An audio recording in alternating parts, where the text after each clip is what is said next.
Hello. Hi. We made it back.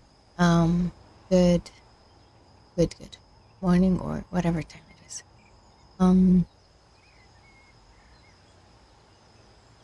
Okay. So, yeah.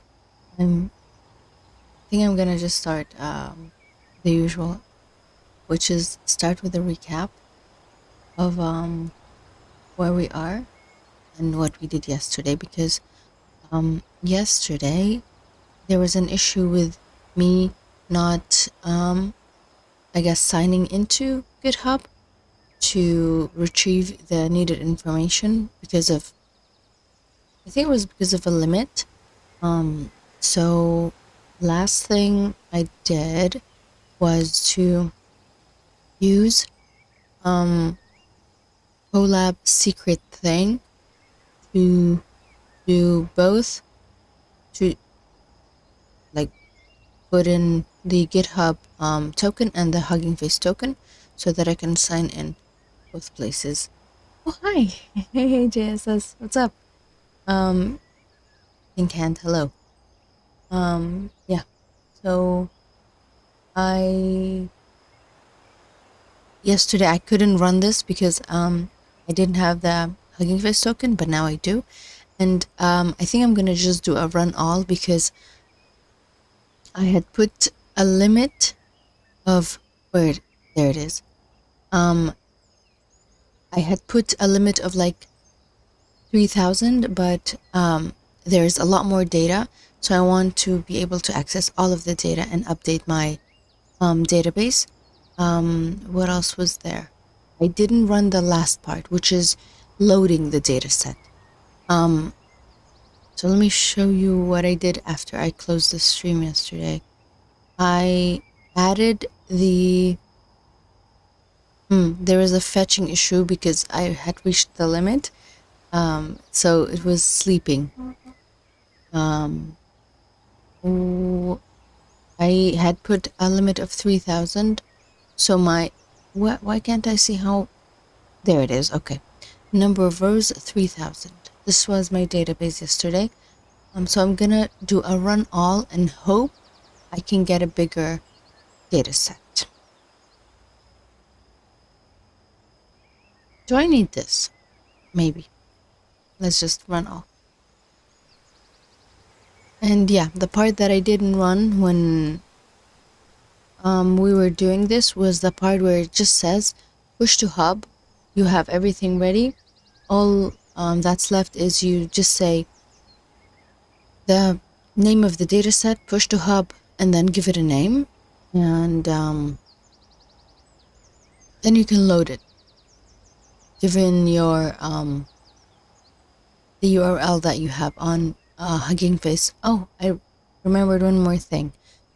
I actually have an issue, which is I have this dataset tagging thing that I worked on yesterday, but I don't know how to use it.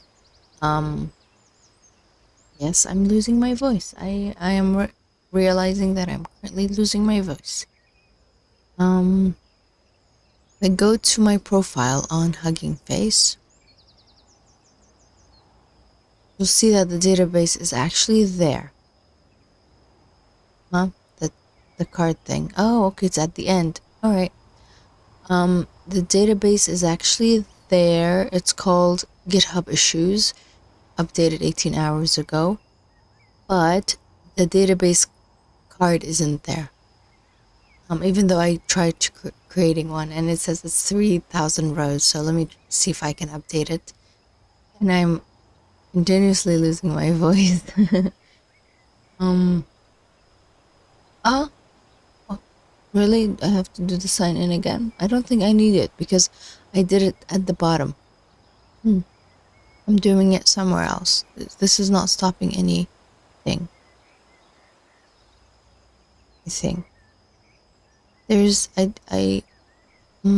is it? Where is it? There it is. See, I'm doing the sign in again one more time. And I'm using the one where you can just give it the token without it prompting you, which I prefer. I prefer the one where you can just log in without it prompting you. Are we pausing anywhere? There's something... No. Oh no! But I thought I had a limit. I was careful with the limit and all. Again, this won't work for another hour. Do I just wait for an hour? I can do that. Anyway, point being, I have this markdown looking thing, and when I go to the README, which you can edit here,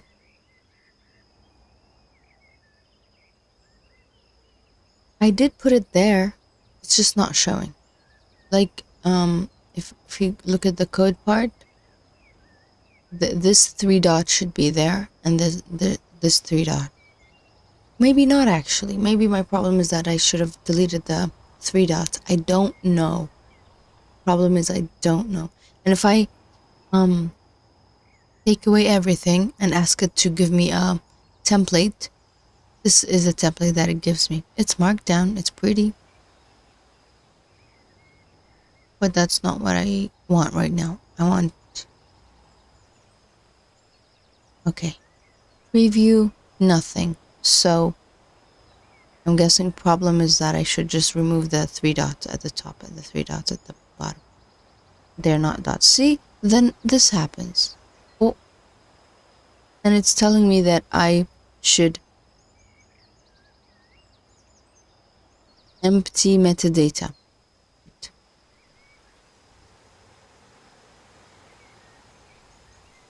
I don't know. So yeah, that's my current problem. Maybe I can, like, even if I look at the here, creating the data set card, it says use the application to create metadata tags in YAML format. That's what I was doing. Does that mean after I made these, which I've already done, so I don't need to save anything. It's already the case. Just don't save it. Yes, reload. This is what it looks like. Does that mean this will be used up here? Oh, that is the case. Because I'm saying it's between 1K and 10K, and it's all up here. So it's metadata. It's not actual card. Okay. I think that answers my question.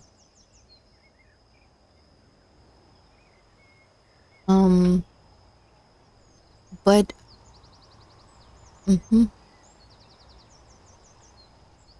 but I thought I'd also have this description, because I did put in a description, did I not? See up here? I can't see it. I can see. Is that all? It has pretty name.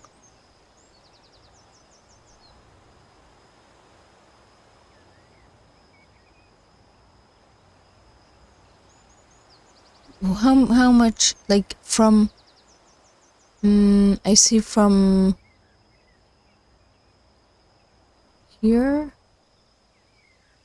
Okay, I don't see the description. That's the only issue. The title and description. Yeah,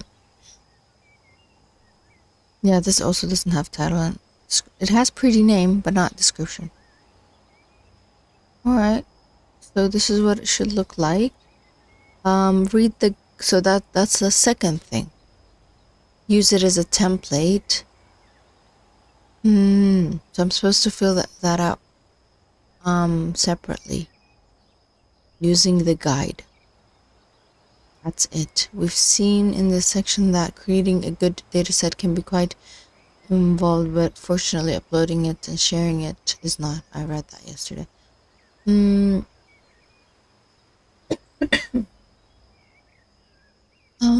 Oh wow, okay. I'm continuously losing my voice.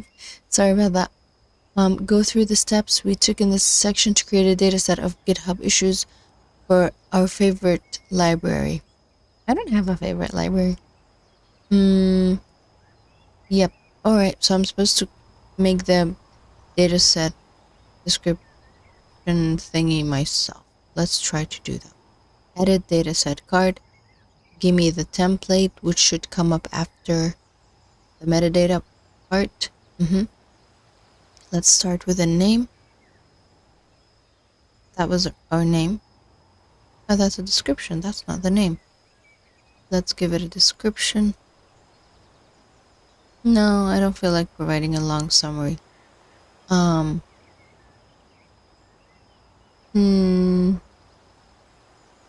have, like, I'm just gonna say no to these. Dataset sources. There's no paper, there's no demo, but the repository, there's an actual repository. I don't have it open, but I can get the link somewhere around here. There it is. This is the API.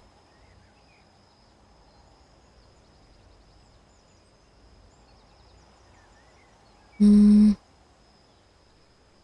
I paste this, remove information that is unnecessary. The link should work. Let's test it. Oh, I didn't.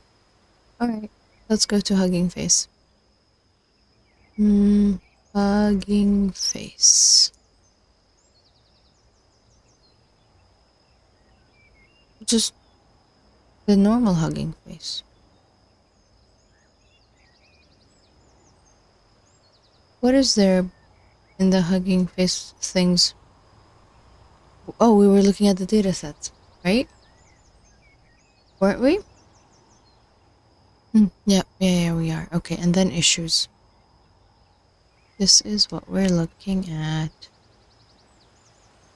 And paste. There you go. Use, I don't know, just use it however you like. I can actually give a lot of this information. Okay, I'm happy. Added some info of the dataset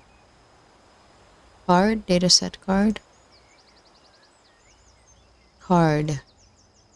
Alright. Let's see how it looks now. Alright, this is it. This is what we want. Try again. Try now. There. So what this looks like.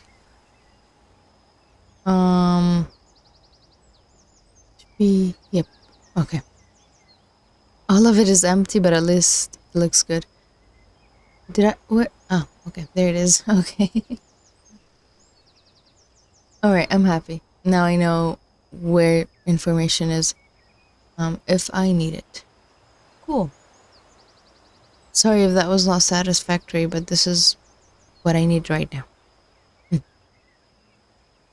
Next. Search. Oh, we're supposed to use the dataset. Well, I can use the 3000 one. It's fine. What's FAISS? Semantic search. With face. In section 5, we created a data set of GitHub issues and comments from the HuggingFace dataset repository. In this section, we'll use this information to build a search engine that can help us find answers to our most pressing questions about the library. I don't think I have a lot of pressing questions, but sure, why not? Okay, I'm gonna play this and there will be a big whoosh. Brace yourselves.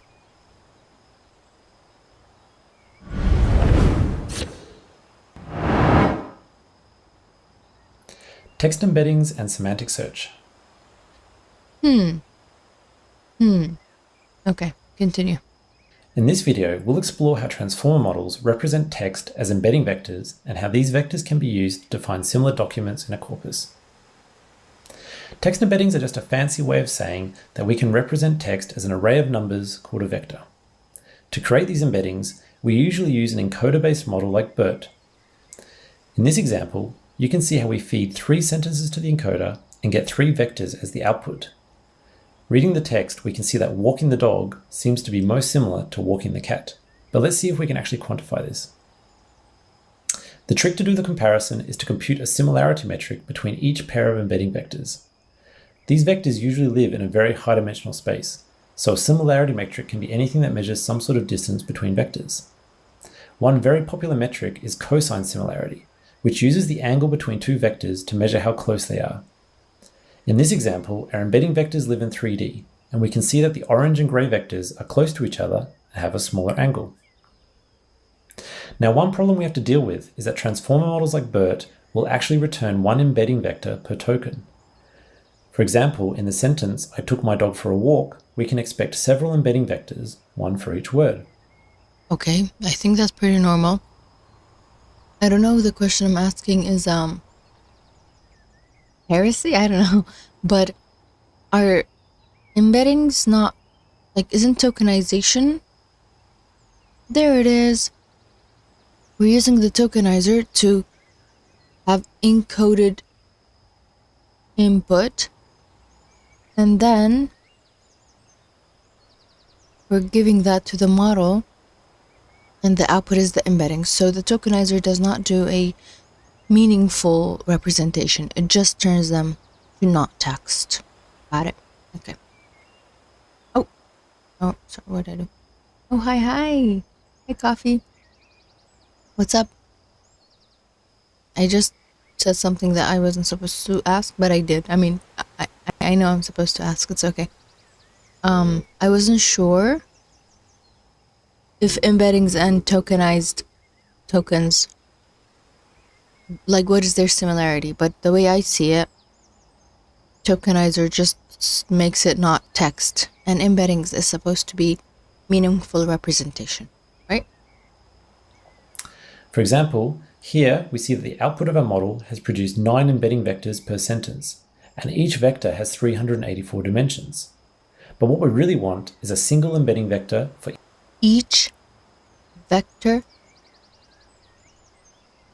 has 384 dimensions.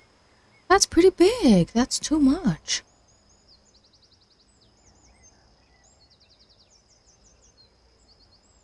Here we see that the output of our model has produced 9 embedding vectors per sentence, and each vector has 384 dimensions.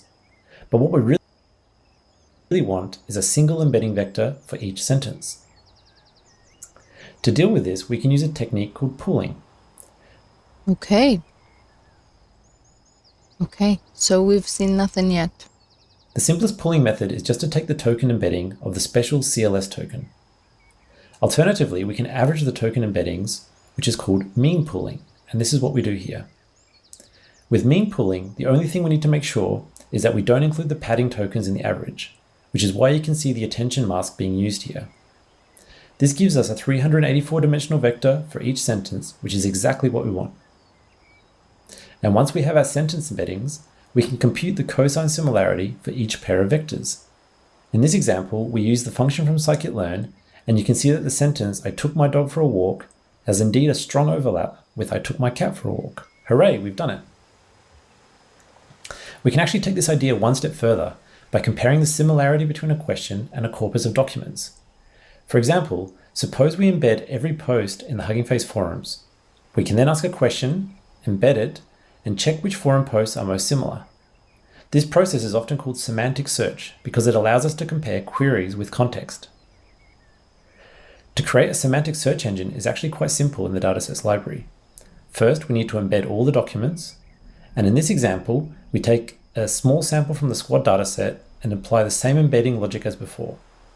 This gives us a new column called embeddings, which stores the embeddings of every passage. Once we have our embeddings, we need a way to find nearest neighbors for a query. The datasets library provides a special object called FICE, which allows you to quickly compare embedding vectors. So we add the FICE index, embed a question, and voila, we've now found the 3 most similar articles which might store the answer.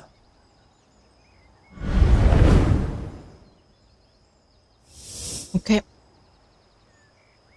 Let's do that. We're gonna be really neighborly today. So, using embeddings for semantic search. As we saw in Chapter 1, transformer-based language models represent each token in a span of text as an embedding vector. It turns out that one can pool the individual embeddings to create a vector representation for the whole sentence, paragraph, or in some case, document.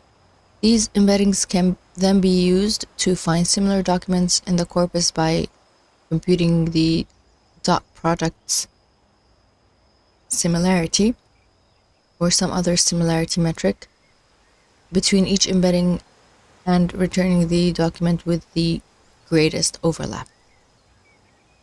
In this section, we'll use embeddings to develop a semantic search engine. These search engines offer several advantages over conventional approaches that are based on matching keywords in a query with a document. All right. Do let me know if you cannot hear me and I completely lose my voice, because it might happen. Loading and preparing our data set. So right now, this little guy is stuck, but yep, we're stuck. We're gonna continue trying and then make HuggingFace angry. But you can't even run. Okay, I can make it new. I'll just use this new collab, but call the dataset that we made, which is not enough. I wouldn't say the coughing got worse, but yes, it got worse. I don't know. Like when I cough, now it feels worse. And also, some fun stuff. Yesterday, my thumb got hurt, so that hurts. I was defending an attack, during Taekwondo, and my thumb got really hurt, so like I think every Thursday I have some sort of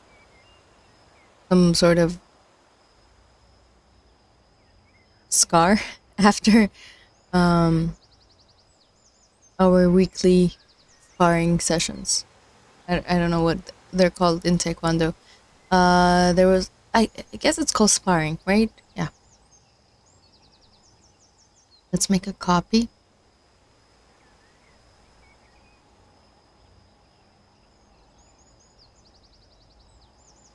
And let's call our the name of our, it's at the end, all the way at the end. There it is. How? My finger got hurt? Taekwondo sparring? I wasn't wearing gloves. It was just my hand, and when someone hits you, you use your hand to defend yourself, to block. There it is. You block the kick. That's the word I was looking for. And then my thumb got really hurt. I'm not saying a person hurt me on purpose. I'm saying it was during sparring. Yeah, it like holding my phone hurts. Just using the keyboard hurts. Normal, everyday stuff. Not your fault. Not your fault. Yeah. Yeah. Our teacher continuously tells us to use kiam, the sounds that yelling, but the kids are always like embarrassed to do so.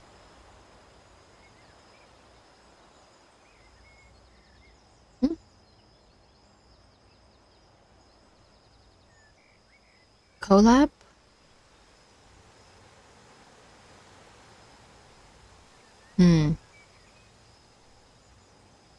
requests.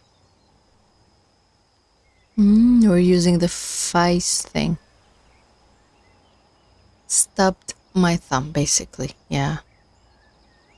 Yeah, I think it like bent the wrong way. Not too bad. It just feels it hurts, that's all. Okay.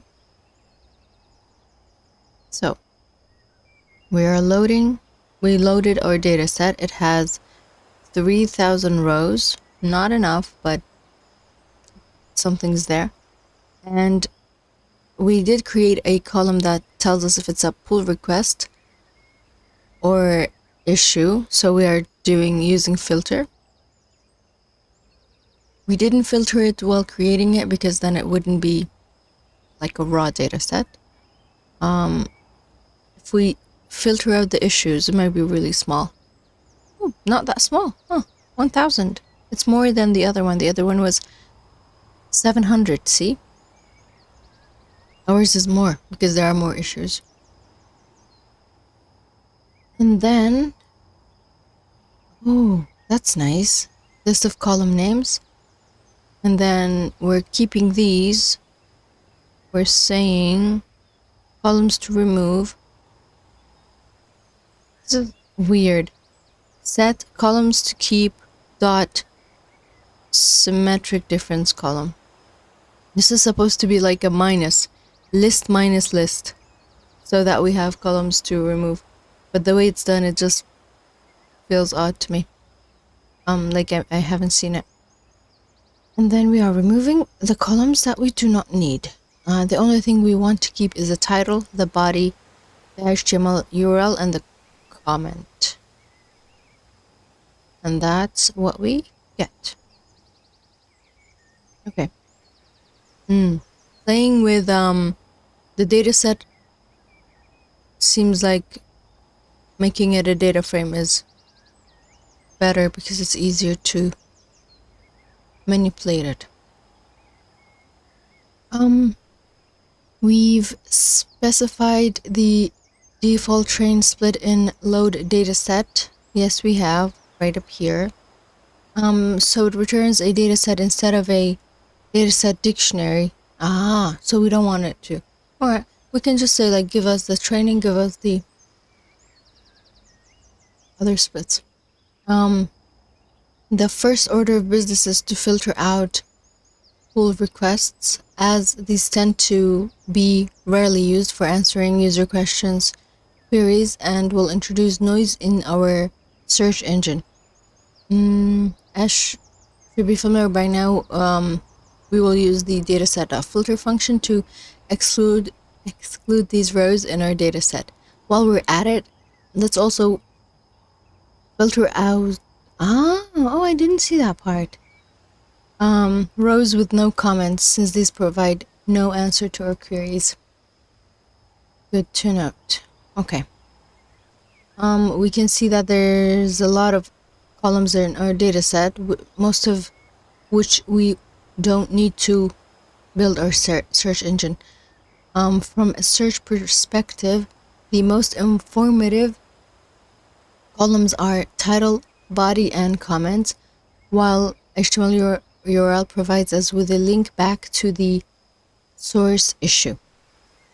Let's use the dataset remove columns to drop the rest. Wasn't the comments part JSON thing within a JSON thing itself? Like it had user information and all. That's how I remember. To create our embeddings will... I saw it as argue. I was like, how are we going to argue? We'll augment each comment with the issue title and body, since these fields often include useful contextual information. Are we going to merge them? Because our comment column is currently, see, a list of comments for each issue. That's what I was saying. So we have to flatten it. We need to explode. Explode? Okay. The column, so that each row consists of okay. I forgot how to pronounce this again. I think it was supposed to be... Oh, I forgot. I keep thinking of two different pronunciations.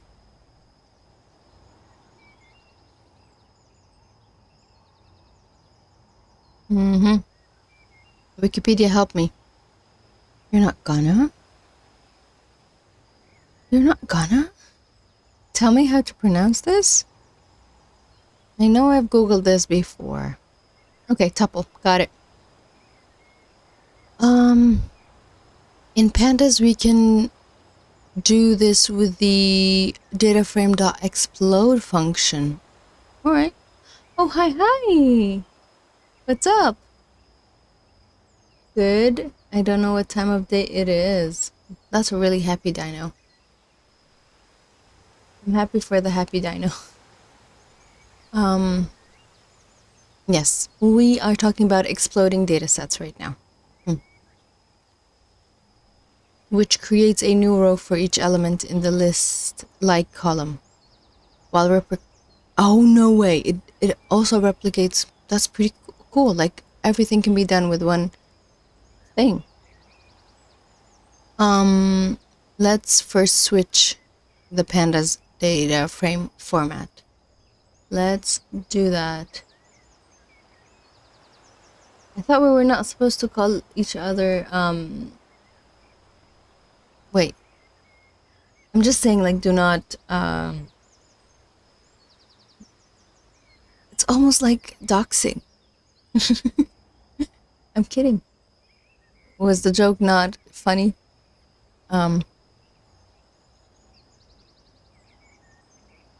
Anyway, I'm like, let's not give each other away for the bots where they search for words like agent. In a funny way. God, I'm not funny. I'm sorry. Okay. We are updating the format to pandas, and then we're saying put it all in a data frame. After we do that, what is this list supposed to do?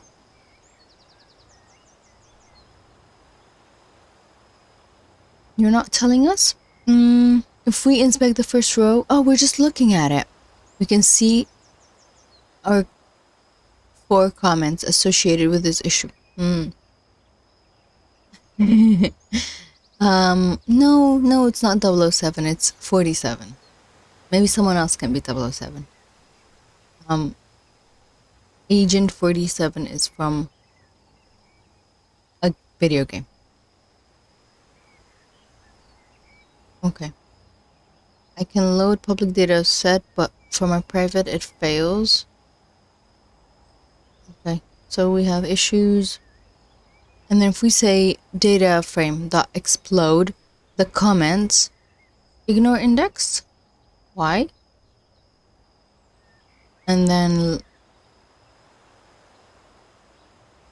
so we're just doing this for funsies? We're not exploding everything yet? Or are we exploding everything? We are exploding everything.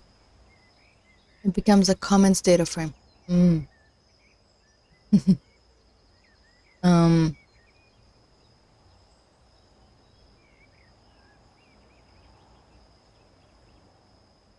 Now I'm thinking about secret names. We all have secret names on the internet.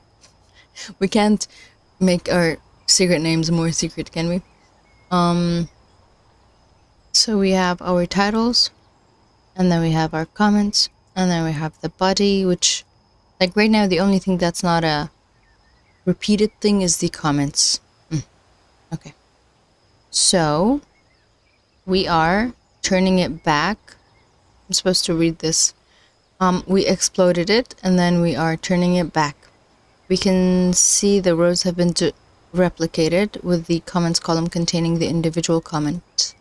Now that we're finished with pandas, we kill them. We can quickly switch back to dataset by loading data frame in memory.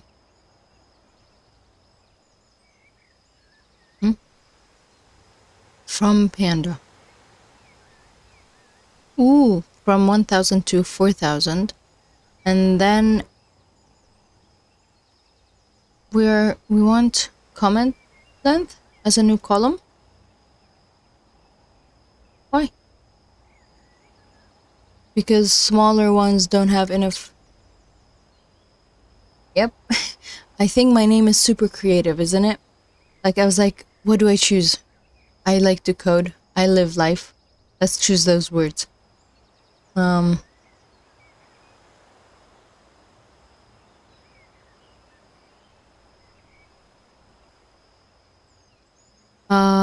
There's a try it out section. Let's see if I have enough energy to do it. See if you can use the dataset.map to explode columns without resorting to pandas.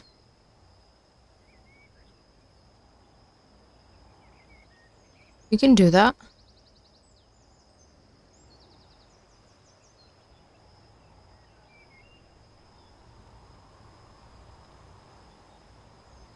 I'd prefer to resort to pandas. I was not unlazy enough. I worried it might be a coding is fun, coding is life style mantra. Not really. The other day someone asked, not sure who it was, sorry, but someone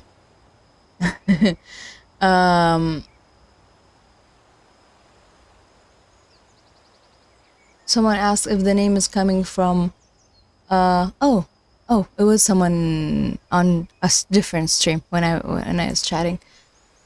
If the name comes from, they give me, nope, it was a DM. There we go. Now I remember. If it comes from Steins Gate, and I was like, yep. Well, I mean, not the name, but the way it's written. And then that's it. Nothing else. No other reference. But the semicolon is, yeah. I've also seen the other thing that came before Steins Gate. Like, I remember just looking for anime that had to do with computers and robotics. And what is it called? Do you know that the pipe between the two new NVIDIA AI board is a, whoa, 50.1 terabyte per second throughput. It's too much. Like, I know it will be used, and I'm not saying who's going to use that. It will 100% be used, but yeah. I saw this sort of a meme on Twitter where they were saying NVIDIA is passing the Moore's Law. They're not. Moore's Law is not for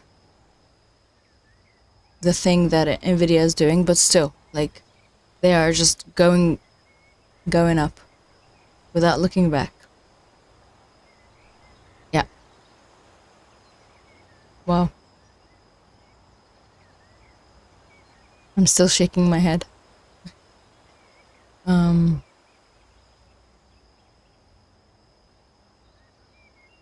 Oh, okay. Creating a new column that contains number of words per comment. Using the split and then the length function to create a new comment, new column. Sales hype? I don't know. Why wouldn't, if it's for real, then why would it be hype? Oh, no. Oh, the thing I saw? No. I'm sure if I go to Twitter right now, it will come up. I mean, not the thing, the guy that put it there. The guy. The guy is the famous Python YouTuber that I learned Python from. So, can't find it. Okay, this is funny. I got distracted. Okay, we'll look at that and then we'll look at the other stuff. Look at it. It's unsupervised learning.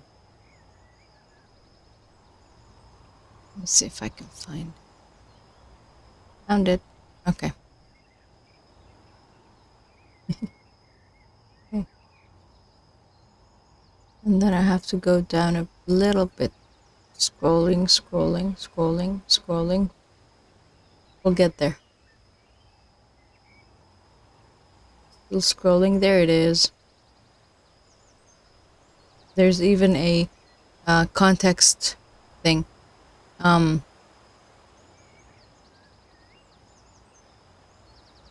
It's supposed to be a joke, but yeah.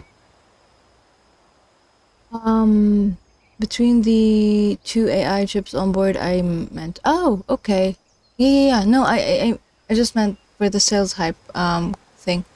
Seems to be reasonable to me as something people would want and be achievable as a private bus between TPUs and GPUs. Yeah. Okay, so this is the one you were talking about as well. Yep. But yeah, Moore's law is about transistors, not performance in computing. But still, like, just the difference between what came before it, I'm guessing that's what came before it, is too much. I guess it's the case. But ooh, look at that, like 4 years ago and now. Yeah. Yep. Coffee. There's a wave in the chat, just so that you don't miss it, because last time you missed it. I mean, I hope the thing with the thing new things. Wait. The advancement of these tools means tools that are not as huge in performance become more like easy to get, accessible to other normal people. And then I become worried about the resources that are needed, like electricity and all the climate change stuff, as they become more accessible. Yep.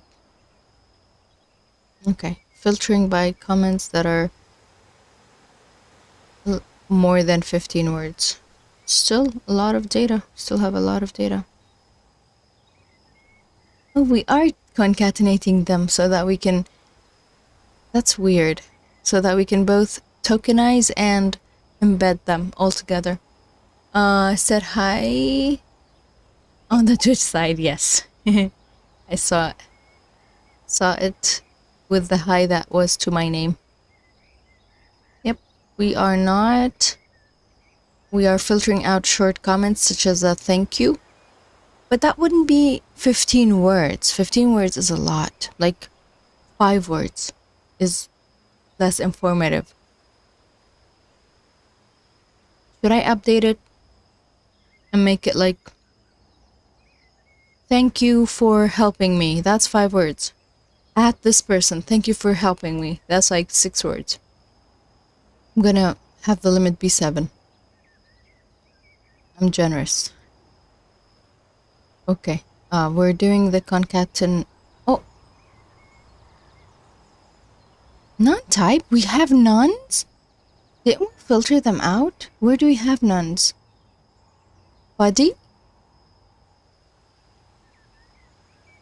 Who is a nun?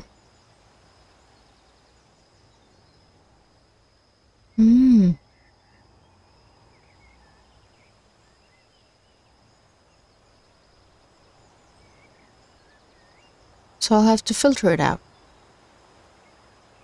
And do it for each of them? Sort of. Where title is not none? Or just not none? I keep writing the is where it's not necessary. Right? Wrong? Let's try. So, oh, yeah, wrong. No. Still wrong? No, not wrong. Okay. Thank you. So now title is cleaned. I'm gonna test it in case it was title, not title. Let's do it for body and then comment. And I'm gonna test it each time to see which one it was. I don't think there should be any none in the body. 3. This is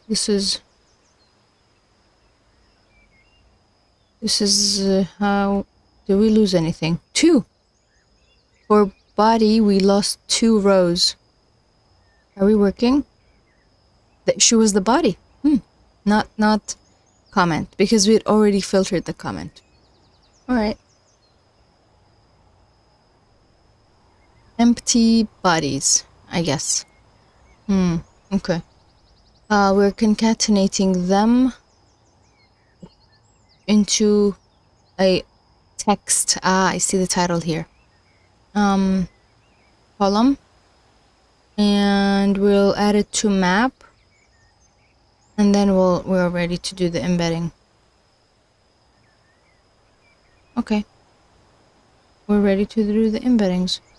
Let's give this a title of saying embeddings.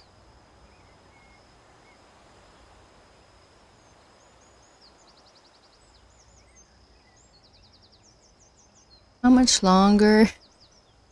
Oh, you found a cool notebook. Let's take a look. Who is an interesting model thinking to create something out of it in the coming weekend? Cool. What is it?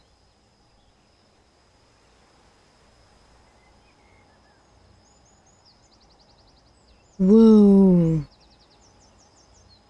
Topic modeling and quantized LLMs. What does it do? Helps you with giving topics? Hahaha. Bird topic. That's funny.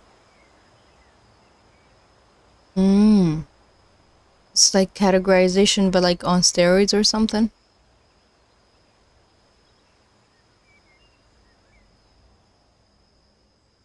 Wow.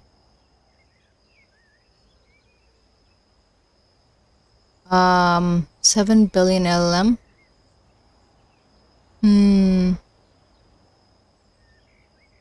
That's really cool. Yeah. Huh.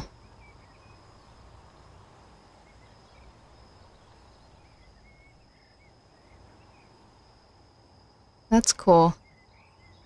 Each time I see, like a tutorial or those notebooks, topic modeling. Got it.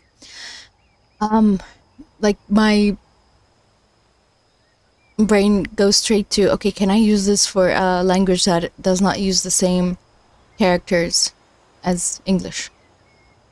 It's not easy. Like I am struggling with audio. Yeah. I found this video on YouTube that helps with text to speech. And the guy is testing it on German. And when I try to test it on a language that does not use, I think I just made a lot of mistakes. So I will try to review that later. But I tried to test it on a language that does not use Latin words, and I failed badly.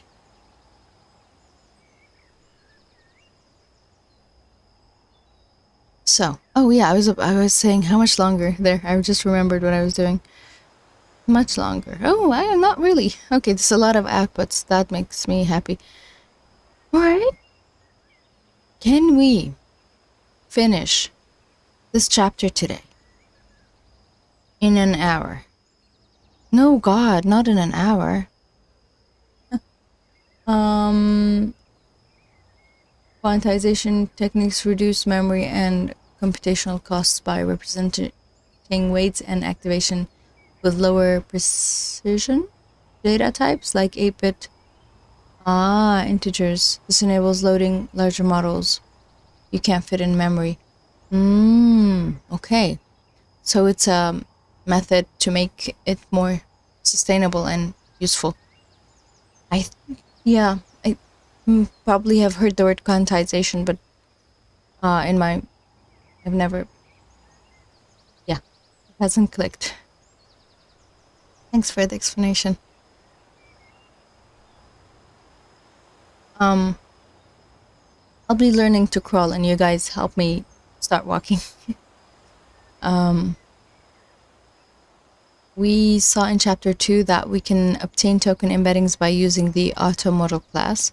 All we need is to pick a suitable checkpoint to load the model from.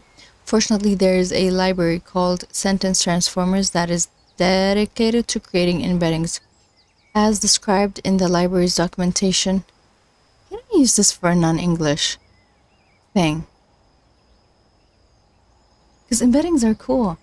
Another solution is to split the model onto multiple GPUs and have them share data over shared interconnect or bus. Yes. I think, like the other day, the Transformers, or just the trainer library, had something that allows you to tell it I have multiple GPUs and split them. That's what I remember. I'm not sure if it's the same concept, but it wasn't, was it batching? Was it the map batching thing, or was it a different thing? I think it was the trainer model. Yeah, I'm good at forgetting things.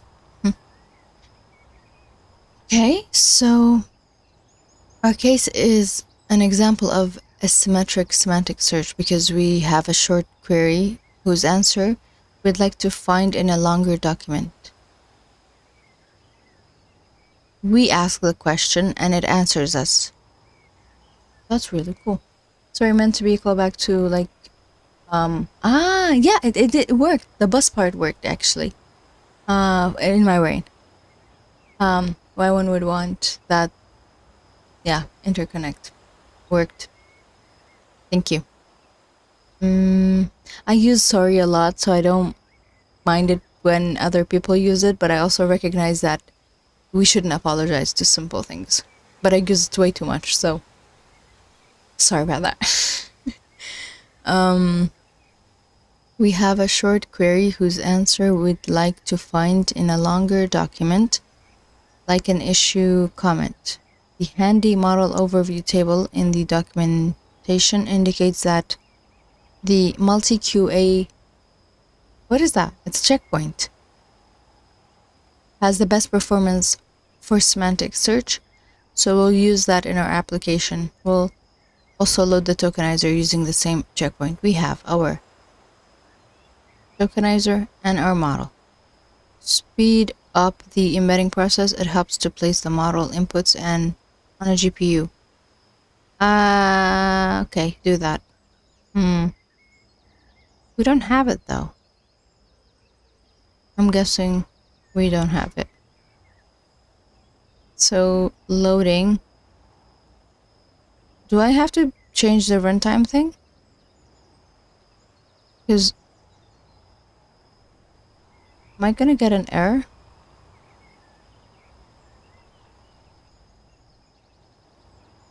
Yes, because I don't have it. And if I change the runtime thing, I have to redo a lot of stuff. And then do a run all. Let's try that. Run until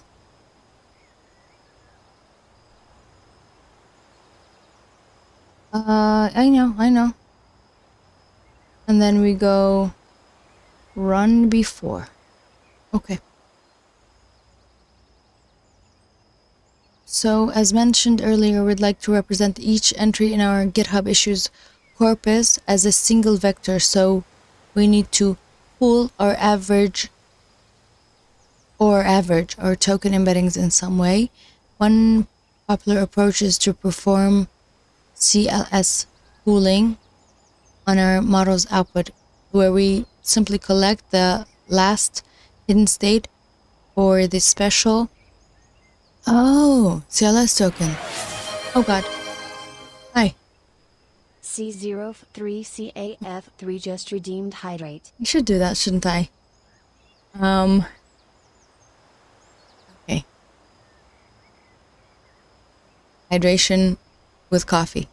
Is it hydration or is it dehydration? You guys decide.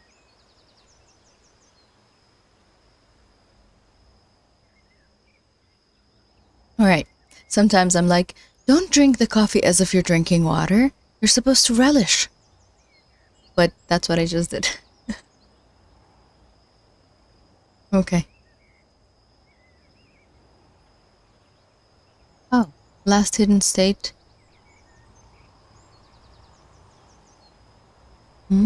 That's easy. Oh. What? It should have run everything? I thought it would keep it. My bad. Let's try again. Up until here. Run before.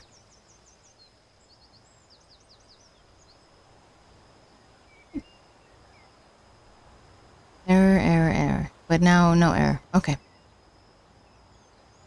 That's happening. We'll go back. So we are returning the last hidden state, but we are doing some sort of dot product with it, right? Next, we'll create a helper function that will tokenize a list of documents. Place the tensor on the GPU. Was that a function? No, okay. Feed them to the model. Feed them to the model. Oh, that is doing that, okay. And finally apply the CLS pooling. Alright. I think to really taste coffee, the experts slurp it from tasting spoons. Is that a joke or is that for real? Because I have no idea. You know what? Actually, slurping helps with the tasting. Yeah, but also it's annoying, so let's not do that. Oh, it did run. Up until now, is there any issue? No. Perfect. We are pooling, we are doing the tokenize, add to device something, and then model, and then the pooling. That's also a function. And then we're doing it for text. What is this 0 supposed to mean? Are we doing it for 1? And then we'll do the mapping for everything. Okay.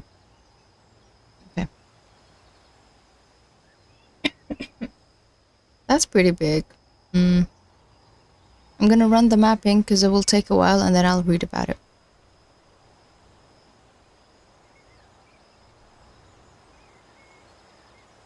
Are the coffee tasting people really snobby? Because I've seen like wine tastings in movies and they're really snobby people. I'm sure coffee people are more snobby, right? As far as I know, a coffee channel I watch had a recent innovation to use YouTube support of multiple language audio tracks to have another track be slurp-free. Wow! For all the viewers that got upset. Yeah, slurping is annoying, but that is so cool. Did they use like ML? Like, wow.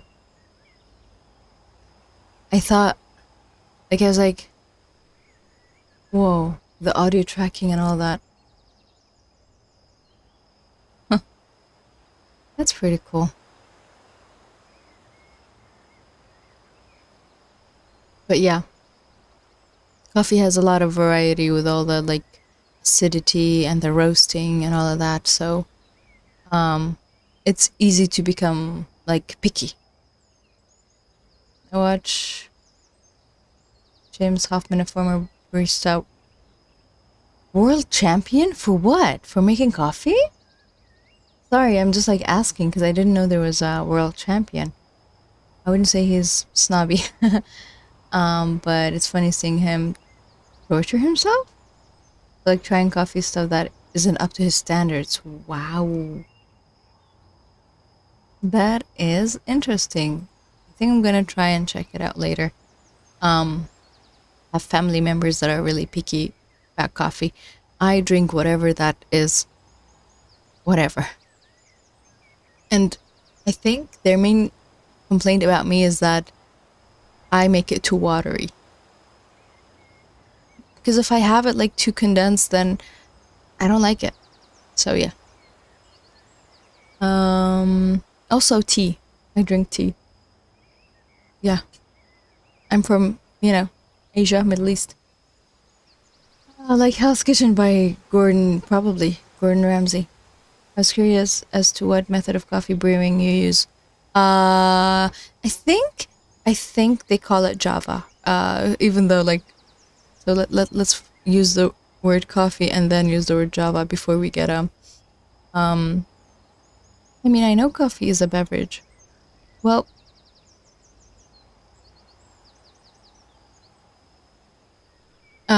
the thing where the thing I'm gonna use the word Java one more time and see if it comes up. Nope. Because Java means coffee. That's why it doesn't come up. Help. Help. Help. Brewing methods. I presume... Oh, sorry, I missed some chat. Presume not Turkish. Green tea? I drink green tea, but it's not my... Black tea is my main thing. I mean, I love green tea. Java, as far as I know, is used as a synonym for coffee. The thing is, an Italian person called this... Oh, it's called a mocha pot? They called it Java, and I was like, okay, then that's Java. Anyway, that's what I use. This thing. Yeah. I've sort of tried some other stuff, like... What's the difference between drip brew and this thing here? Anyway, drip brew. Also... The machine. Ooh, we have the Turkish... It's written gezva. I say zezwa. But I use that for Arabic coffee. But for coffee that is coffee beans, that is the thing. Ground coffee bean, I use this mocha pot. Is what we have. Yeah, to answer the tea question, just black tea, normal black tea. I don't think it's Turkish. I don't think it's ours. Maybe it's ours. Like, we made it. I can't tell. I've never read the label. I know what it's called, but I feel like... Espresso, no, I don't... What do you mean? I mean, I add milk. I like cappuccino. I don't know if the thing that I make is a cappuccino or not, but you were asking for the brewing method, not the making method. That's different. Yeah. Brewing means making, right? I mean, like, getting it ready to be coffee that then can be consumed.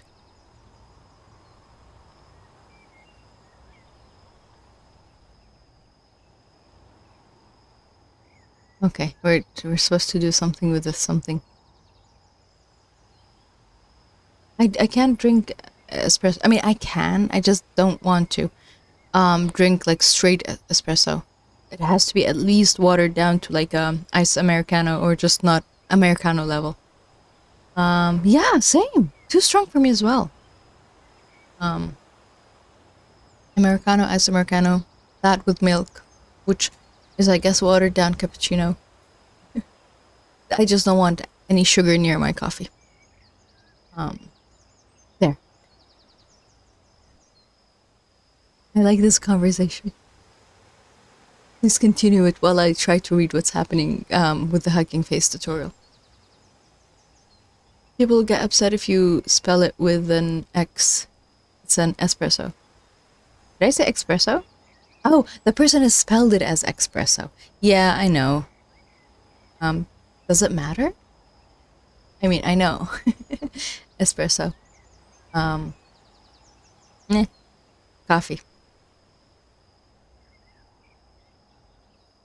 Okay. Something came up in my mind, but it was like not relevant, sorta. I guess I can just say it. The word for coffee and for chocolate is the same in my language, so each time I use it, I'm like, the drink coffee. No, the other coffee. Didn't. Yeah. You didn't espresso yourself. Give me a second to get the joke. It's really hard to express ourselves. Okay. Flashbacks to regrets of my life.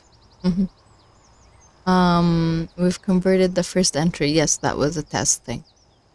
In our corpus into this many-dimensional vector. Now we use the map to apply it. So we have a new embedding column. Cool. So we're using the map to apply the changes we made with the thing. I don't care much. Yeah. No, your way of telling us is soft. It's not like, how dare you not do that? Notice we've converted the embedding to NumPy. Yes, because the dataset requires this format when we try to index them with the was it face something, which is what we're gonna do. Okay.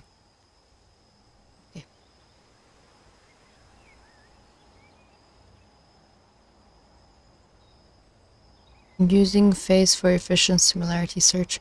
I'll say one more thing about espresso is Italiano. Yes. You have to say Italian with an accent. You can't just not say it with an accent. I was watching Luca the other day. It's adorable. What was it, Bruno? Something about shut up, Bruno, but in Italian. Silenzio, Bruno. There we go. Yeah. To continue the coffee conversation, I was like, when I drink coffee, I prefer to be like, I'm working on something and coffee is there. Because like, I like to have something when I'm working on something. But then when it's like tea drinking time, you're with family and it's like a more social thing for me. So coffee is individual. I mean, not really. I have coffee with my family, but tea feels far more social than coffee. Isn't that like sort of odd? Like just a observation.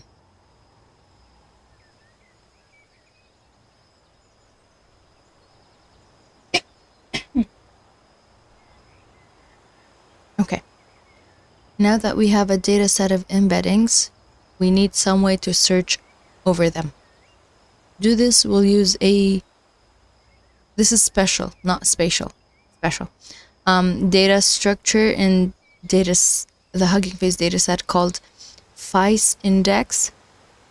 Oh, it's short for Facebook AI similarity search. I still feel bad for the people that did the update of their Facebook to Meta everything.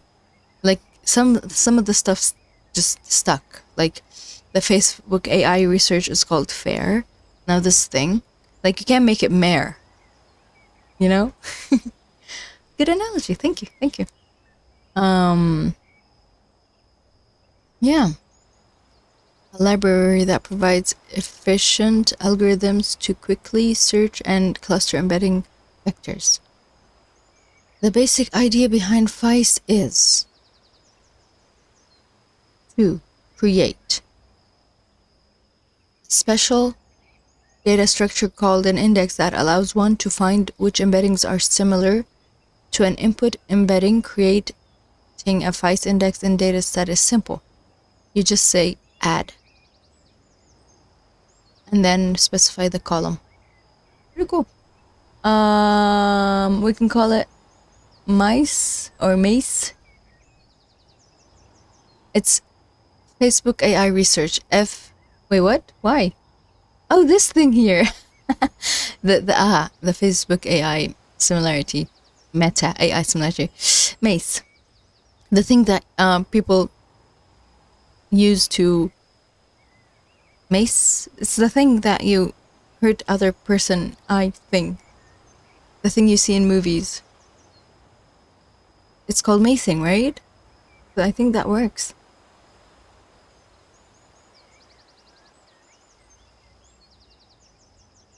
Now I'm like, yeah, I'm still thinking about it. Okay, moose is different. It's mace. Alright. Basic idea. Oh, yes, okay. And then specify which column we want. And then we can start asking it questions? Shut up. We can perform queries on this index by doing a near neighbor lookup with the data set get nearest example function. Let's test this out by first embedding a question. Oh, there's an error? No, there's no error. This is the old one, this is the new one. So we do the indexing, and then we can just ask it questions. Alright. Oh, okay. So we're not going to get an answer yet? This requires this many steps to get an answer, because I'm going to try and do another question. How can I load a data set offline? Guys, think of a question we can ask the model while I run this. We are using 5 of the neighbors. I don't think we are asking a question, rather comparing and embedding for a question to other text. I know, but like, we're supposed to find similar things between the question and the answer. But still, like, we are actually asking a question, and what we're doing is get nearest example, and then score. What is with the score?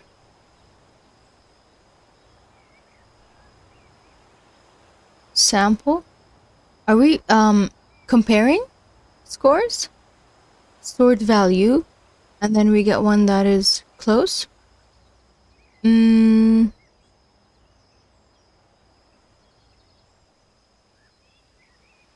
Offline title. Whoa, offline dataset viewer. Would you look at that? I mean, we're comparing the word offline dataset and offline dataset, but still. Like, you can do that with a simpler way, but this is probably pretty good. We'd hope it might be similar to issues asked. Yeah. Pretty much. Just like with the document, now we have the same dimensions, yes. And then, we did this to return a tuple of scores that rank the overlap between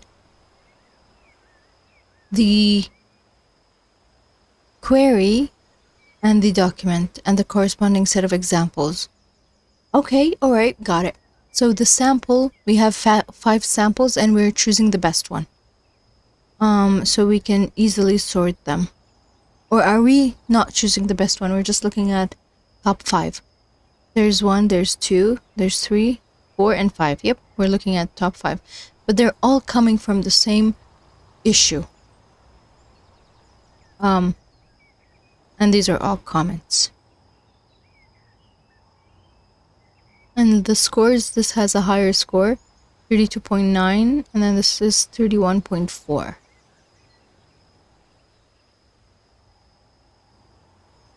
Okay. Not bad. Our second hit seems to match the query. What does this say? It's not possible. Oh, that is an actual answer. Because the question is, can I load it offline? What should we ask? Give me a question. Someone. Like for one of Neubig fix papers repos.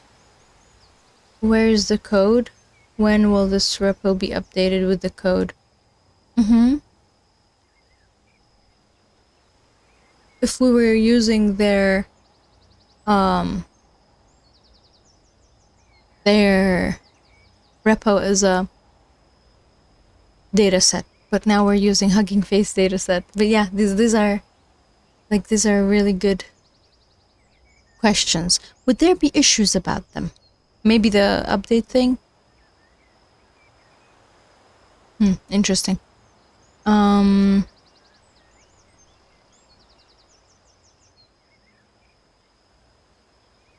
What questions would I have about the data set?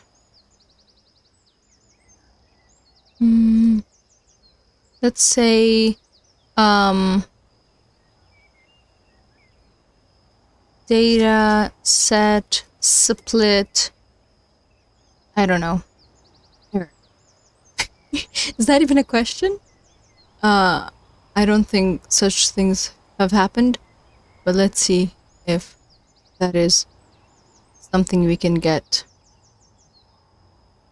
The title is, where's the title? Issue with splitting data. Okay, streaming. Title, split size error. Okay, we got 2 different issues and answers. That's pretty good, huh? Dataset is bad. Let's do that. Dataset bad. The is too much information. Let's keep it chill.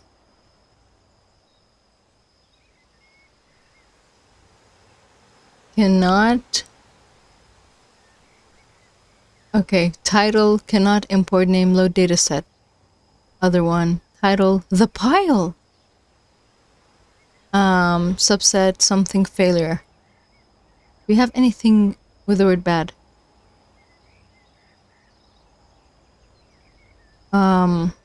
Data not loading. Do we have anything that says bad? No. No, we don't. But at least it's trying. It's trying its best. We're done. What am I supposed to do? Create my own query. I did that. Update the K. I didn't do that.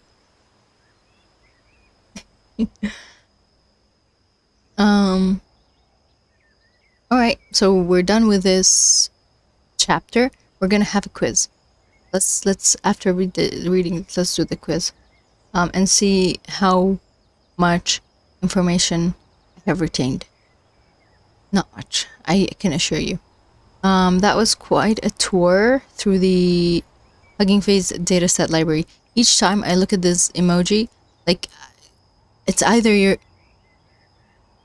like forced happiness or actual happiness. Like, I feel both. So I didn't realize we were no longer using GitHub and was annoyed by the code being promised being missing over a year. Was meant to have been posted. What? Really? When I noticed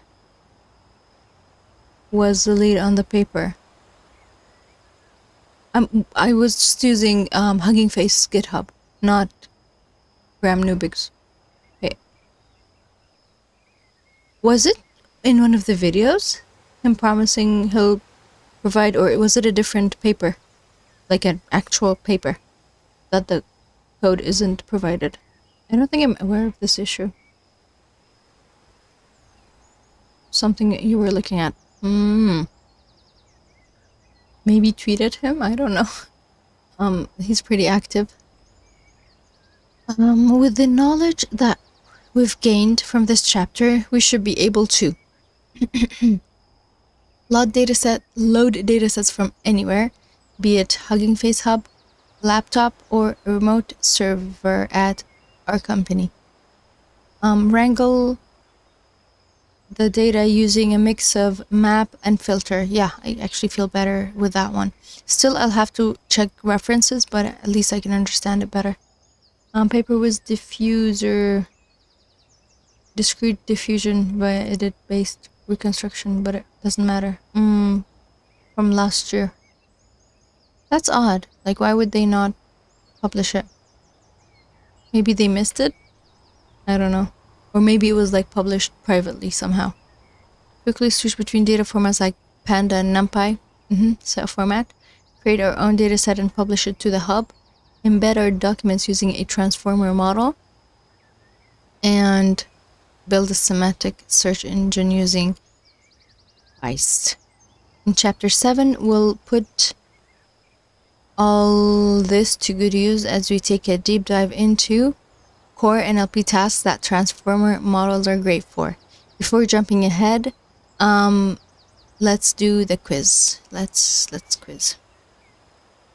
Okay. Do this. This chapter covered a lot of ground. Don't worry if you didn't grasp all the details. I still like reading this part. The next chapter will help you understand how things work under the hood. Before moving on, let's test what we've learned.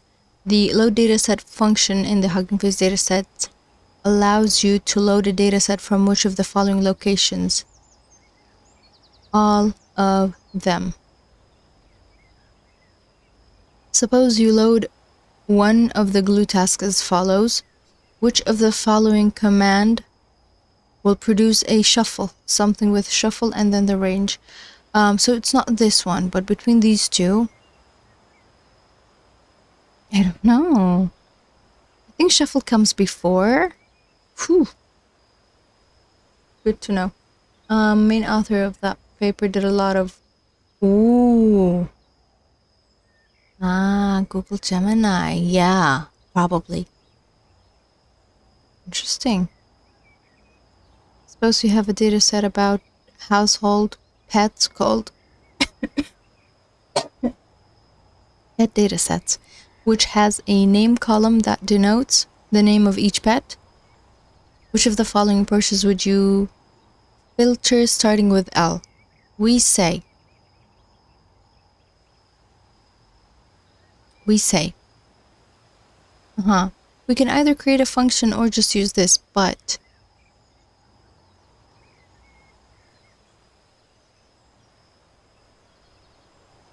I feel like this one is it.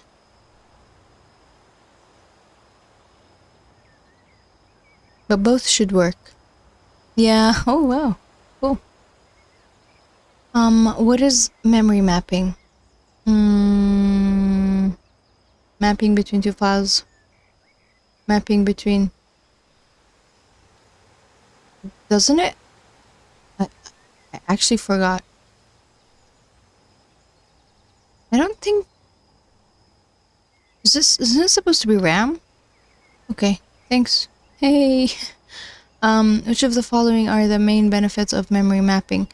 Faster reading and writing, consume less battery, segment data... No. Can access segments of data in an extremely large file without having to read. That would be streaming, wouldn't it? Am I wrong? It's both? Cool. Okay, both.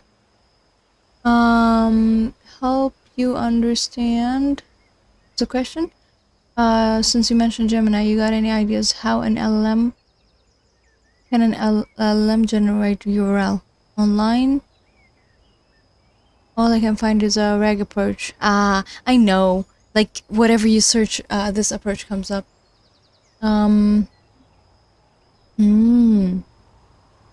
Fine-tuning probably. I don't know what's function calling. That's interesting. Why does the following code fail? Oh, you have to specify? It's streaming. Streaming can't be called. Yeah, you have to. It's iterable. Which of the following are main benefits of creating a dataset card? Provide information, draw attention. Yes, everything. Yeah, I was about to say the same thing. Would they be real URLs or would they be just fake URLs? Might be like if you want LM interface with a search engine. Ah, cool. Okay. What is semantic search? Between words. Understanding.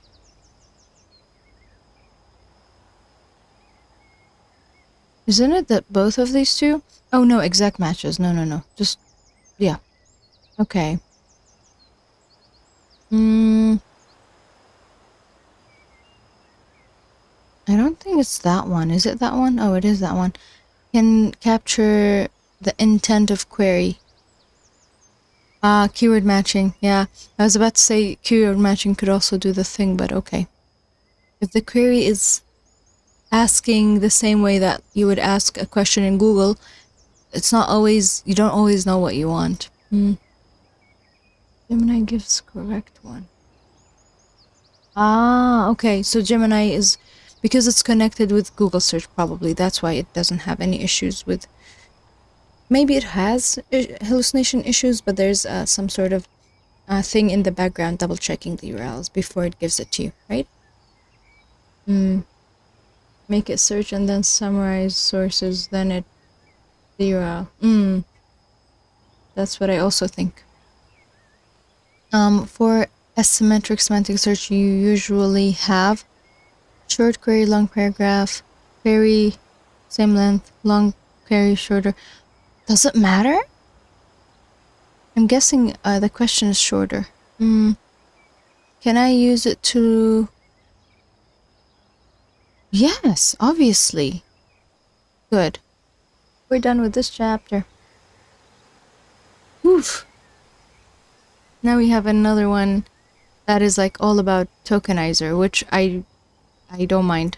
I still need to learn about tokenizers. Especially if it has to do with other type non-word, non-text, but I don't know if we'll get there. Anyway. So, why are you yellow? Oh, because what happened? There's a notification? What for?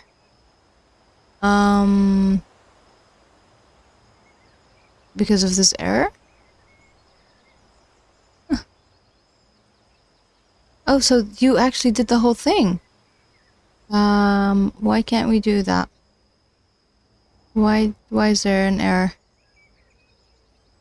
You are not even telling me what the error is?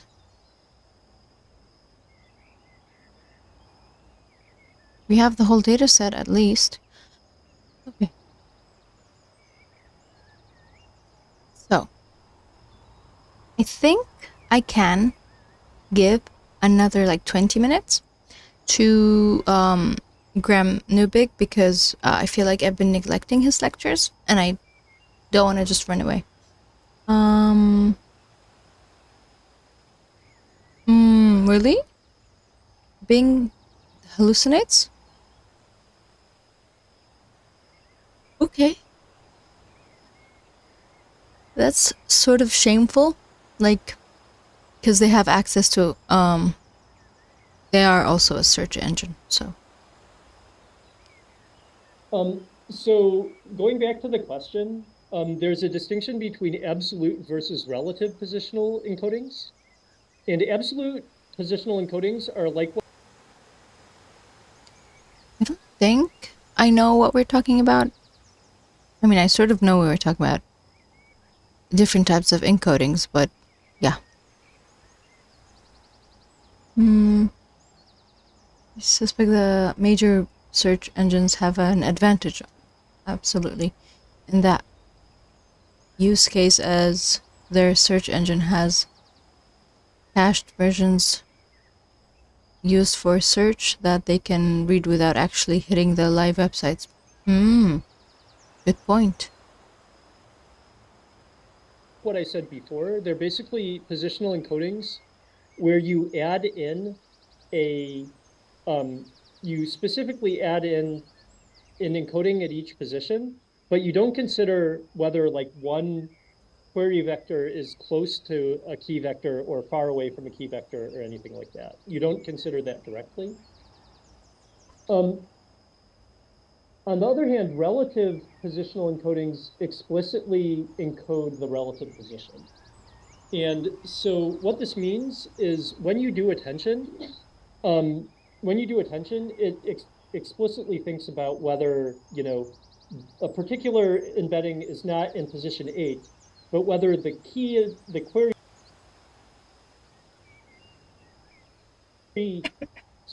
whether the key embedding. See you next time. Yeah, I couldn't talk further a bit. Have a nice rest of your time, and also good luck. I'm sure you can ask in the technical support portion of Discord if you have any more questions.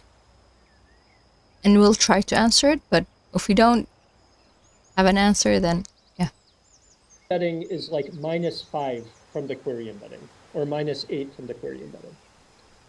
And the first paper that did this, they just learned relative positional encodings, and they learned it,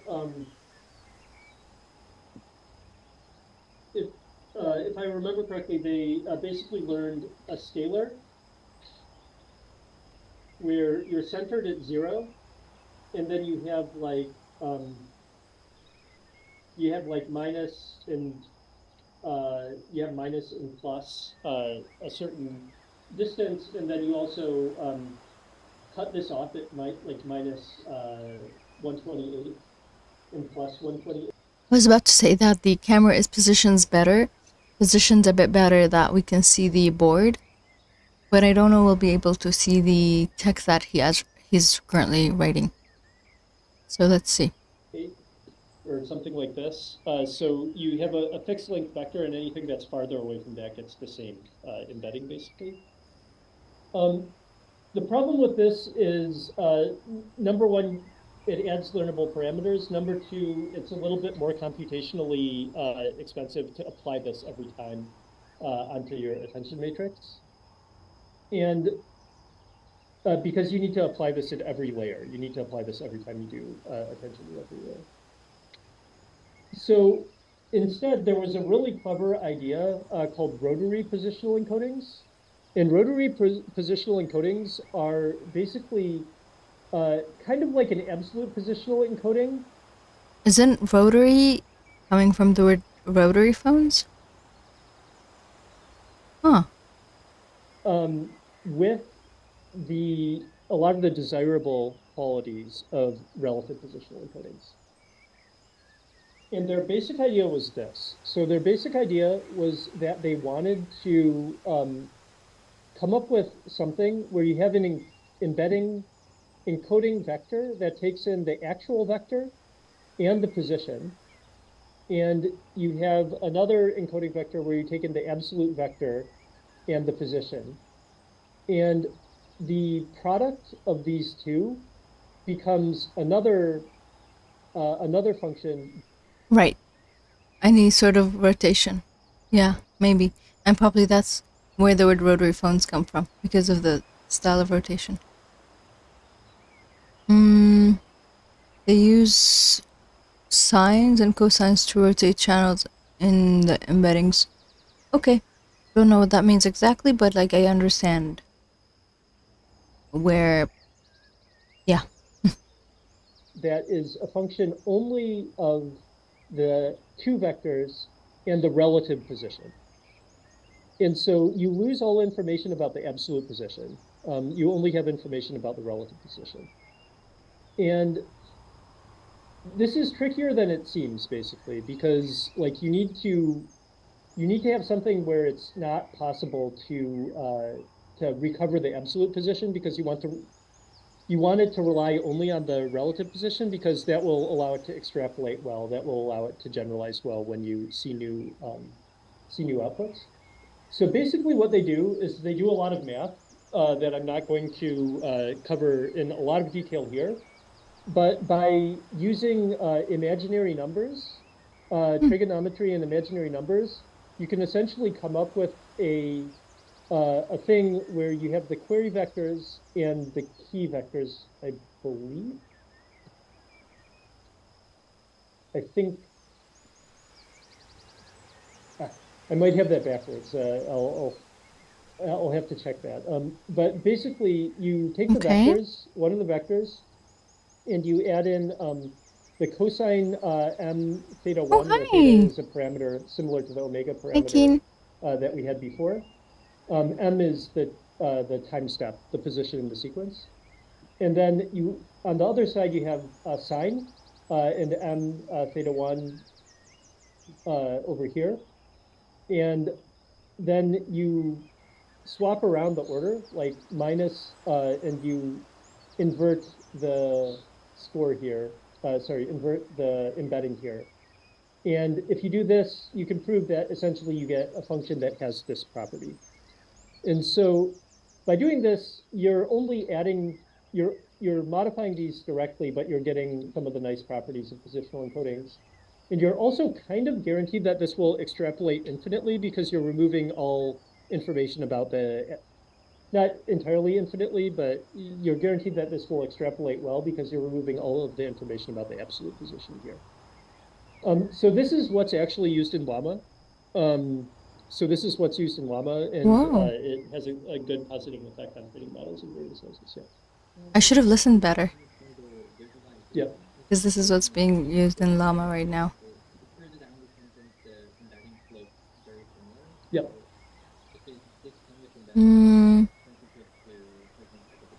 I think it makes it harder for a model to ignore the positional information versus like the sines and cosines suggested in the other paper, which just adds the position embedding.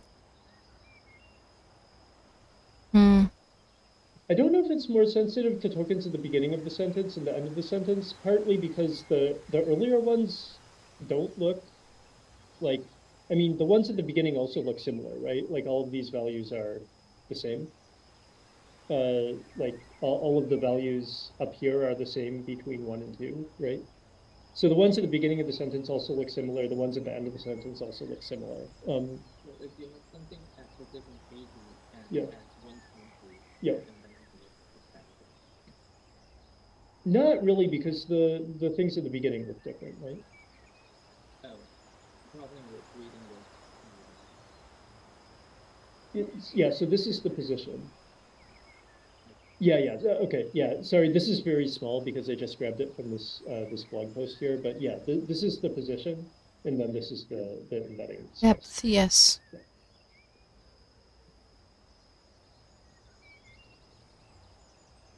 Okay. Yeah, but this is really, really important. This kind of change of the positional encodings, and I'll talk a little bit about that at the very end. Yeah. Does rope not take any sort of like maximum context length or anything like that? Rope, so this does not have a maximum context length. This actually also doesn't have a maximum context length. But the Waswani, this one, position embedding also don't decay with larger distance like the, oh, isn't that a good thing to not decay? Because the way I see it, the rotary one is like really good, but I don't know, is it a good thing to decay or not a good thing with large distances? But rope extrapolates better because you basically, in rope, you entirely lose information about where you are in the sequence. Whereas the absolute positional encodings, you still get the information about where you are at the sequence, so the model can overfit to it better. Professor, in this example, when we want to sort of like fit this so longer sequence, we have to modify the K to get it to it. You do not. Oh, we don't. Yeah, so this K is the size, this is the size of the embedding. Okay. So you can extrapolate by just increasing T. Beyond, like, even if you've never seen something about T, if you increase T, you can still calculate this theoretically. which is not the case for the learned encodings. So learned encodings, you don't have any information about that.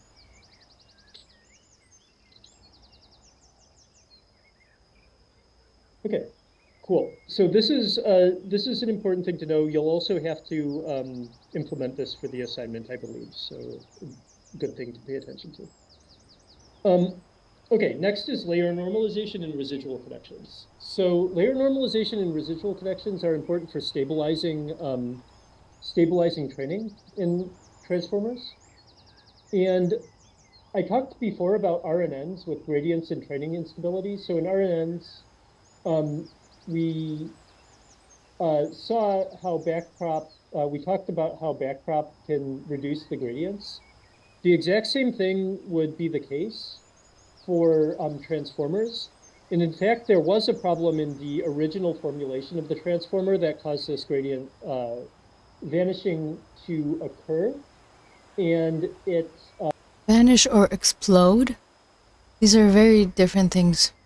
this problem has been rectified in newer versions of transformers. So Okay. I'll talk a little bit about both of those. So because we're running this multiple times, we have 8 layers of transformers, or 16 layers of transformers, or 12 layers of transformers. We do have gradients disappearing at the beginning if we're not careful. Sines and cosines are periodic, yes. So for the channels that say these words are for the next to each other, without decay, maybe does that at all distances where for long range stuff. Okay, that the model will just want keywords or named entities. Okay, so not all the information for stuff that has a large distance. It is a bit not easy for me to wrap my head around it, but yeah, something is forming. And so there's 2 things that people do.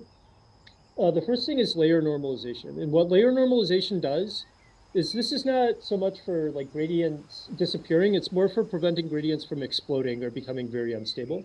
And the way it works is it normalizes the outputs to be within a consistent range, preventing too much variance in the scale. So the way layer norm looks like is this. And it's not too complicated, but it's a little bit of a complicated equation, so I'll go through it one at a time. The first thing is we take the mean. Okay. It's alright. I just have tried a little in your way. Actually, explaining to other people always helps you understand better. And then it also helps you recognize that you have misunderstood something. So, thank you. The fact that he said this is a tough equation is like my confidence went down the drain. Of a complicated equation, so I'll go through it one at a time. The first thing is we take the mean of the vectors. So we just add up all of the vectors and we divide by the number of vectors that we have here. Okay. Or sorry, the number of elements in the vector that we have here. The next thing is the standard deviation of the vector. So we add up the value minus the mean squared and then take the square root of it. Okay, I understand those two up until now. Deviation. And so if we were just doing the vector mean and the vector standard deviation, what we would be doing would be we would be normalizing all of the values in the vector to have 0 mean and unit variance. And divided by the standard deviation. However, layer normalization does 2 other things also. So layer normalization adds in a bias and it multiplies by a gain. And what adding in the bias and multiplying by the gain means is after we've normalized everything down to be kind of in a standard range, we then move it out of the standard range. So we're taking gain. According to him, G is gain. Add bias Yes, he said it. Yeah. I mean, these points all make sense. Like, none of them are tough for now. So let's see. This vector from over here,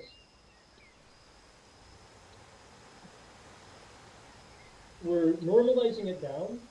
Normalizing it down. So this is using the mean and the standard deviation. We're normalizing it down. And then we're adding a bias and a gain. So now we're moving it over to be in like a standard place. So what that means is, like, let's say we got a new vector. Let's say this is x1. Now we got a new vector, x2, and it's over here. We would normalize it down and move it up here again. So like basically all of our vectors will be in a consistent part of the space. And what part of the space and how big the spread is will be determined by the bias and the gain. So that's essentially what's happening here. And what that means is, like, every time you consume the output of layer norm, of a layer normed layer, you get something predictable. You get something in a predictable part of the space. So that's what it's doing. And this is good for training stability. Any questions about this? Okay. Yeah. What is the difference between this and batch norm? So the difference between this and batch norm, this is actually explained really well in the layer norm paper, but what batch norm does is it normalizes not over the whole layer according to all of the elements of the vector, but over the whole batch according. You should get your eyes checked out. Like, we can all see it so easily. Like, they're too big. At least I see some lines. Do you see those squiggly lines, or are they smaller because of... in a complete sidetrack, I'm impressed the glass panel of my computer case shattered. What? Managed to get a replacement, and I figured it would be sent locally, but they sent it from the other side of the world. And it arrived unbroken. Wow, wow, wow. Glass. Oh, you have a glass side of the computer case. Got it. I was like, are we using the 1990s/2000s glass filters on our screens? Remember them? Did you guys have it? Because we had it. It was supposed to make the screen darker. Congratulations for getting it. All of the elements in the batch. And the reason why, so batch norm, I think a lot of people really didn't like it when it was really popular to be used, because batch norm actually changes your statistics based on the other elements of the batch. And also at inference time. Yeah.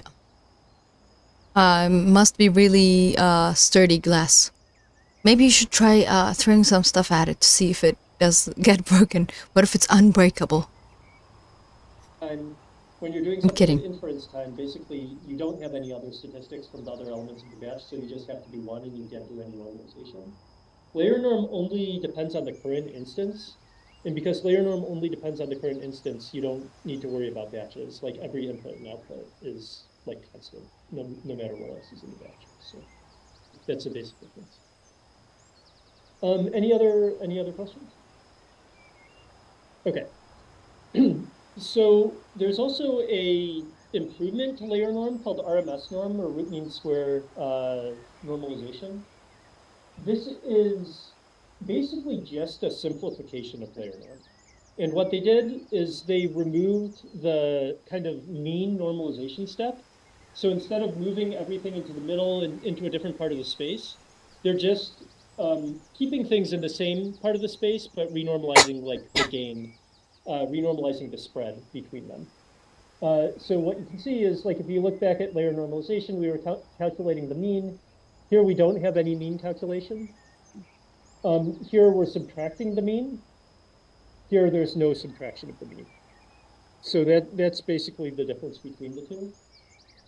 And it's not that RMS norm is any better, really. Like, it gives similar results to layer norm, but it's faster and empirically not very much worse. And smaller. the gain. Is that it? Ah, with this thing. So because of this, this is used for efficiency. And this is used, this is also used in Llama. First time you bought a fancy case? It's alright. Sometimes you want to, like, get something for yourself. It's been pretty normal for you to have it looking and fancy. No side window. I'm going to treat this replacement with so much care. Yeah. Do that.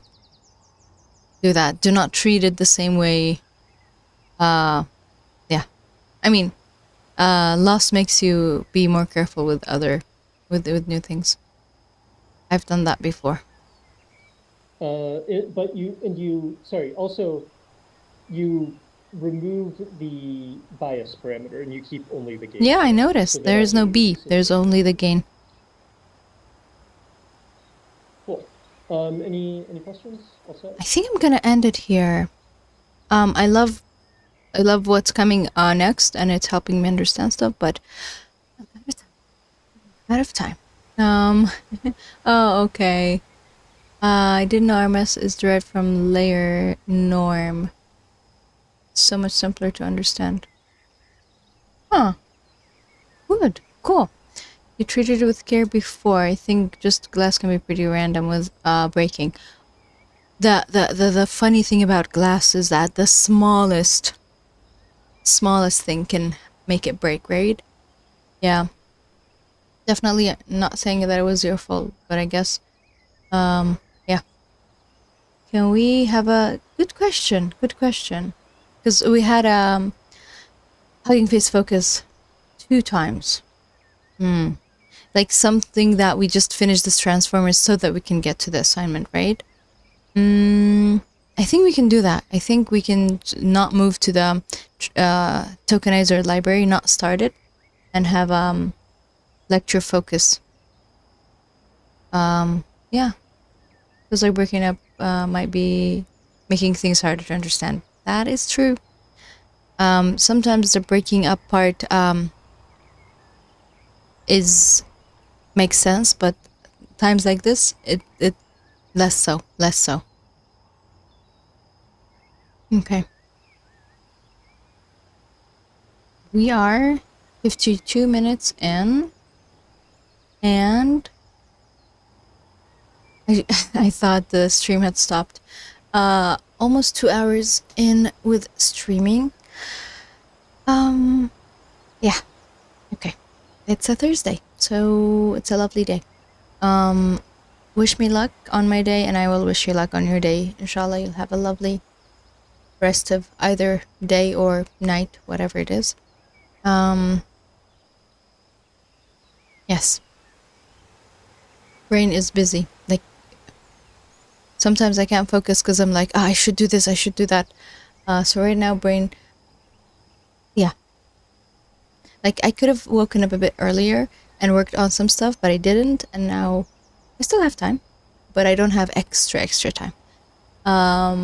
Thank you for being here and for the coffee discussion. That was a fun discussion. I'm not a professor yet. Are you thanking Graham or are you thanking me? Thank you. I will, inshallah, have a great day. Same to you guys as well. Thanks for being here. Yeah, I hope you don't feel like you wasted your time. And inshallah we'll learn together. And we'll do great stuff. I mean, great stuff, just the learning part is great enough. We don't have to do a lot of great stuff. Okay, one tangent. I was reading this manhwa like a while back, maybe a month ago. It's called Someone Saves the Day. I forgot his name. Why did I forget his name? So mean of me. Manhwa Saves the Day. Something. Oh, the world? It's called Saves the World. Chosu Saves the World.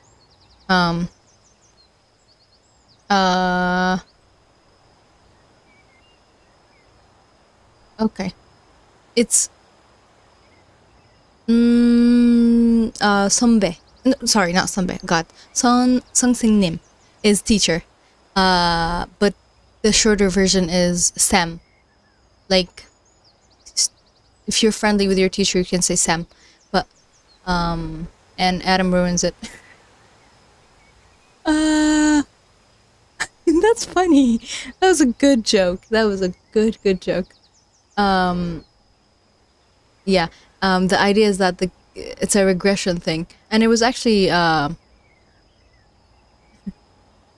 thank you. I would write it as SEM, Sam, instead of Sam. But yeah. Giguk recommended this manhwa, the YouTuber.